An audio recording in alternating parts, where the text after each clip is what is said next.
যে বদির কানে শুনতো না, সে কিছুক্ষণের মধ্যেই তার কিছু চিকিৎসার পদ্ধতি রয়েছে। দেখবেন কানটা ধরে একটু টান দিল, গলার এই জায়গাটা একটু টান দিল, যেগুলোতে আল্লাহ রাব্বুল আলামিন সূক্ষ্ম সূক্ষ্ম বিষয় রেখেছেন। স্নায়ুতন্ত্রের এই জায়গাগুলোতে যখন তিনি স্পর্শ করেন এবং বোবা তার জিহ্বাটা ধরে খুব হালকা করে সে আলতো করে টান দিচ্ছে। অনেকেই বলতে পারেন যদি ওনার মুখ থেকে বলার কারণে শেফা হয়, আমরা বললে শেফা হয় না কেন? কারো কারো নিঃশ্বাস আল্লাহ তাআলা এমন বানিয়ে দিয়েছেন যেটা দিয়ে আরেকজনের শেফা হতে পারে বিইজনি রাব্বিনা, যদি আল্লাহ রাব্বুল আলামিন চান।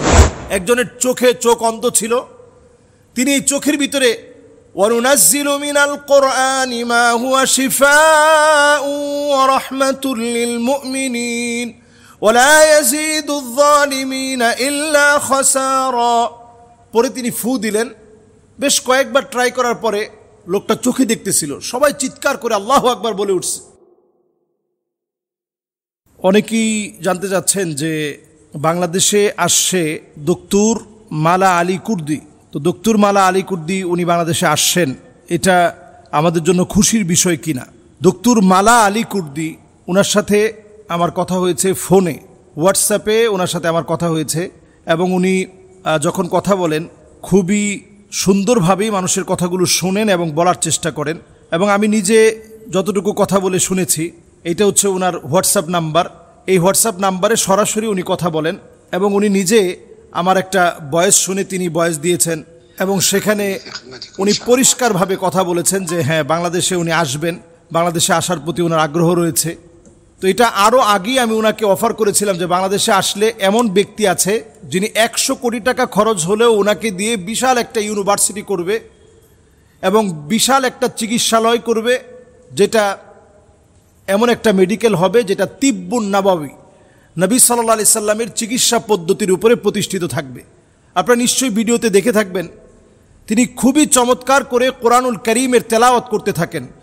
ওয়ানুনাজ্জিলু মিনাল কুরআনি মা হুয়া শিফাউ ওয়া রাহমাতুল লিল মুমিনিন ওয়া লা ইয়াজিদুয যালিমিনা ইল্লা খাসারা। وَنُنَزِّلُ مِنَ الْقُرْآنِ مَا هُوَ شِفَاءٌ وَرَحْمَةٌ لِلْمُؤْمِنِينَ وَلَا يَزِيدُ الظَّالِمِينَ إِلَّا خَسَارًا। এইভাবে তিনি তেলাওয়াত করতে থাকেন এবং দেখা যায় একটা পর্যায়ে যে বদির কানে শুনতো না, সে কিছুক্ষণের মধ্যেই তার কিছু চিকিৎসার পদ্ধতি রয়েছে। দেখবেন কানটা ধরে একটু টান দিল, গলার এই জায়গাটা একটু টান দিল, যেগুলোতে আল্লাহ রাব্বুল আলামিন সূক্ষ্ম সূক্ষ্ম বিষয় রেখেছেন। স্নায়ুতন্ত্রের এই জায়গাগুলোতে যখন তিনি স্পর্শ করেন এবং বোবা তার জিহ্বাটা ধরে খুব হালকা করে সে আলতো করে টান দিচ্ছে এবং কোরআনুল কারীমের আয়াত তেলাওয়াত করতেছে। ওয়ানুনাজ্জিলু মিনাল কুরআনি মা হুয়া শিফাউ ওয়া রাহমাতুল লিল মুমিনিন ওয়া লা ইয়াজিদুয যালিমিনা ইল্লা খাসারা। এই আয়াতে কারীমা তেলাওয়াত করছেন। এরপরে আরো একটি আয়াত তিনি বারবার দেখবেন পড়ে, ওয়াইযা মারিতু ফাহুয়া ইয়াশফিন ওয়াইযা মারিতু ফাহুয়া ইয়াশফিন ওয়াইযা মারিতু ফাহুয়া ইয়াশফিন। এই আয়াতে কারীমা তিনি বারবার তেলাওয়াত করতে থাকেন।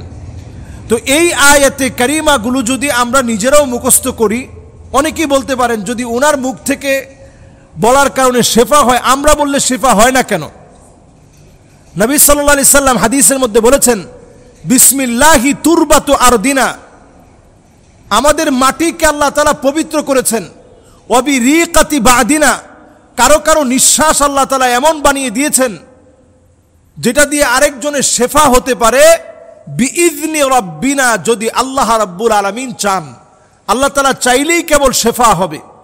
এই হাদিসটি আমি সামনে আনতে পারি।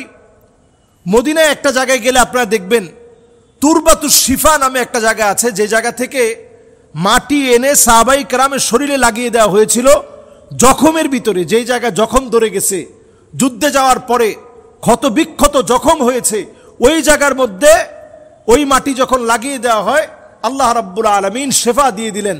এমনকি জ্বর আসছে, ওই মাটি খাইয়ে দেওয়া হয়েছে, লাগিয়ে দেওয়া হয়েছে, জ্বর ভালো হয়ে গেছে। আল্লাহ তাআলা মোমেনের সামান্য একটা ফুয়ের ভিতরে শেফা দিতে পারেন। মালা আলী কুর্দি, তার ব্যাপারে ওয়ার্ল্ডের বিভিন্ন দেশে বিরূপ অনেক কথা আছে। যেমন তুরস্কে মালা আলী কুর্দি যখন প্রথম যান, তখন তুরস্কে আমাদের বাংলাদেশের মতো এখন যেরকম আমাদের সবার একটা আগ্রহ তিনি আসবেন, তুরস্কে যাওয়ার পরে কিছু কিছু মানুষ তার বিরোধিতা করে এবং পুলিশ পর্যন্ত সেখানে আসে। সৌদি আরবে তিনি মদিনায় চিকিৎসা করেছিলেন। একজনের চোখ অন্ধ ছিল, তিনি এই চোখের ভিতরে ওয়ানুনাজ্জিলু মিনাল কুরআনি মা হুয়া শিফাউ ওয়া রাহমাতুল লিল মুমিনিন ওয়া লা ইয়াজিদুয যালিমিনা ইল্লা খাসারা। পরে তিনি ফু দিলেন। বেশ কয়েকবার ট্রাই করার পরে লোকটা চোখে দেখতেছিল, সবাই চিৎকার করে আল্লাহু আকবার বলে উঠছে। তো এইটার পরে সৌদি আরব তার ব্যাপারে এখন তাকে সেখানে ঢুকতে দেয় না, নানা রকম বাধা বিপত্তি আছে। বিভিন্ন দেশে, তার নিজের দেশ ইরাকের কুর্দিস্তানে তিনি থাকতেন, সেখানেও ওনার ব্যাপারে অনেক ঝামেলা করা হয়েছে।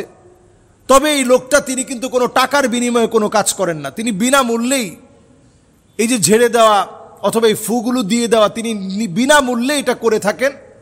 আল্লাহ তাআলা এজন্যই তাকে কবুল করছেন। এমনও অনেক ঘটনা আছে যেখানে তিনি গিয়ে হয়তো ফু দিয়েছেন, একজন মানুষ সুস্থ হয়ে গেছে, সেই জায়গায় 15 জন 20 জন মুসলমান হয়ে গেছে, কালেমা পড়ে মুসলমান হচ্ছে। সুবহানাল্লাহ বিহামদি। সুতরাং এটা আমাদের জন্য অনেক বড় একটা পাওয়ার বিষয়। এটা কোরআনের একটা এজাজ, কোরআনের একটা মিরাকেল, যে এই কোরআন যদি পড়ার মতো পড়া হয় তাহলে প্রত্যেকটা জায়গায় আল্লাহ তাআলা শেফা দিতে পারেন। সাহাবায়ে কেরামের জমানায় এমন হয়েছে, সূরা ফাতিহা পড়ে একবার পড়ে ফু দিয়েছেন, সাপে কাটা ব্যক্তি তিনি উঠে বসে পড়ছে। প্রথমে চোখ মেলে তাকালেন, দ্বিতীয়বার সূরা ফাতিহা পড়ে ফু দেওয়ার পরে তিনি বসলেন, তৃতীয়বার সূরা ফাতিহা পড়ে ফু দেওয়ার পর ওই লোকটা হাঁটা শুরু করে দিয়েছে। সুবহানাল্লাহ বিহামদি। তো পড়াটা পড়ার মতো পড়া উচিত। কোরআনুল কারীমের তেলাওয়াত মানুষকে জীবন্ত করে, প্রাণবন্ত করে। মালা আলী কুর্দি তিনি ওয়ার্ল্ডের বিভিন্ন দেশে ইসলামের এই সৌন্দর্যকে প্রদর্শন করেছেন। তিব্বুন নাবাবিকে তিনি অ্যাপ্রিশিয়েট করেছেন, মানুষ যেন নবীজি সাল্লাল্লাহু আলাইহি সাল্লামের অভ্যাস চিকিৎসা পদ্ধতির দিকে ফিরে আসে। তো তিনি সেটা নিয়ে কাজ করছেন। বাংলাদেশে ইনশাআল্লাহ তিনি আসবেন। আমরা বাংলাদেশে ওনাকে সুস্বাগতম জানাচ্ছি এবং ইনশাআল্লাহ বাংলাদেশে আসলে অনেক মানুষ ওনার দ্বারা উপকৃত হবে। অনেক যারা কথা বলতে পারে না, হয়তো বা আল্লাহ তাআলা চাইলে অনেককে আল্লাহ তাআলা শেফা দিবেন। কানে শুনতে পারে না, আল্লাহ তাআলা চাইলে শেফা দিবেন। জিনের অনেক বদ আসর, এটার কারণে ক্ষতির মধ্যে আছেন, আল্লাহ তাআলা শিফা দিবেন। কিন্তু আমাদের দেশে ভয়ের একটা বিষয় হচ্ছে, এটা না জানি এমন হয়ে যায় যে মানুষ আর মানুষ তিনি চিকিৎসাই করতে পারতেছেন না। এটা যেন অতিমাত্রায় না দাঁড়ায়, বরং আমরা সুশৃঙ্খলভাবে উনি যে একটা প্রতিষ্ঠান করার স্বপ্ন দেখছে, এটা যেন তিনি করতে পারেন। এজন্য আমরা সহযোগী হব, সহযোদ্ধা হব। আমরা ইনশাআল্লাহ ওনার সঙ্গে আমরা যোগাযোগ রাখব। যখনই তিনি আসবেন আমরা এই তথ্য ছড়িয়ে দিয়ে, আমরা একটা নিয়ম বেঁধে দিয়ে, নিয়ম মেনটেইন করে আমরা যেন ওনার কাছ থেকে অন্তত, আমি সুস্থ হওয়ার জন্য তো আল্লাহ রাব্বুল আলামিন কোরআন কারীম দিয়ে যদি সুস্থ করেন, যদি উনি বাংলাদেশে আসেন, আমরা বিশৃঙ্খলার কারণ হব না, ডিস্টার্বের কারণ হব না, বরং আমরা সহযোগী সহযোদ্ধা হয়ে কাজ করব। আল্লাহ রাব্বুল আলামিন আমাদের প্রত্যেককে কোরআন দিয়ে শেফা লাভ করার তৌফিক দান করুক, কোরআন বেশি বেশি পড়ার, বোঝার, আমল করার তৌফিক দান করুক। আসসালামু আলাইকুম ওয়া রাহমাতুল্লাহি ওয়া বারাকাতুহু।